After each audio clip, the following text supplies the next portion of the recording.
തമിഴ്നാട്ടിലെ വത്തലകുണ്ടിന് ശേഷമുള്ള മറ്റൊരു ഗ്രാമത്തിലേക്കാണ് ഈ യാത്ര പോയിക്കൊണ്ടിരിക്കുന്നത്.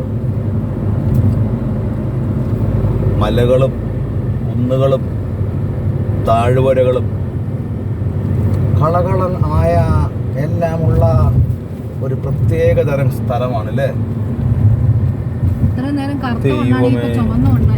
ചുവന്ന കളറായി മണ്ണ് അത് ശരിയേ. അങ്ങനെ മല തുരന്ന ആൾക്കാര് വീടൊക്കെ വെച്ചു തുടങ്ങി കേട്ടോ. ഈ വഴി വന്നു, ഏത് നാട്ടിലായാലും വഴി വന്നു കഴിഞ്ഞാൽ അവിടെ കെട്ടിടങ്ങൾ വരും. ഇതിന്റെ പുറകിലല്ലേ നമ്മളെ പണ്ടൊരു ദിവസം മറ്റേ മുരിങ്ങക്കായ എടുത്തത്. നോക്കട്ടെ ഇപ്പോഴും സ്ഥലം അവിടെ ഉണ്ടോന്ന് നോക്കട്ടെ. നമ്മുടെ യാത്രകളുടെ മുരിങ്ങക്ക മുരിങ്ങത്തോട്ടം കണ്ടോ. ഇവിടുന്ന് കൊണ്ടുപോയാണ് ഞാനൊരു 3 മുരിങ്ങ ചോടിപ്പിച്ചത്. യാത്രകൾ കൊണ്ട് എന്തെല്ലാം കൊണ്ടുവന്നു. അന്ന് ഇവിടെ ഹോട്ടലായിരുന്നു, ഇപ്പൊ ഹോട്ടൽ കൊത്തുപൊടിയായി മാറി. മുരിങ്ങ നിൽക്കണത് ഒരു 2-3 ഏക്കർ സ്ഥലമുണ്ട്. ഗണപതിയുടെ ഒക്കെ വിഗ്രഹം ഉണ്ടാക്കി വെച്ചേക്കണം. അന്ന് ഇവിടെ ഉണ്ടാക്കുന്നുണ്ടായിരുന്നു. മുരിങ്ങക്ക ഉണയും കിടപ്പുണ്ട്.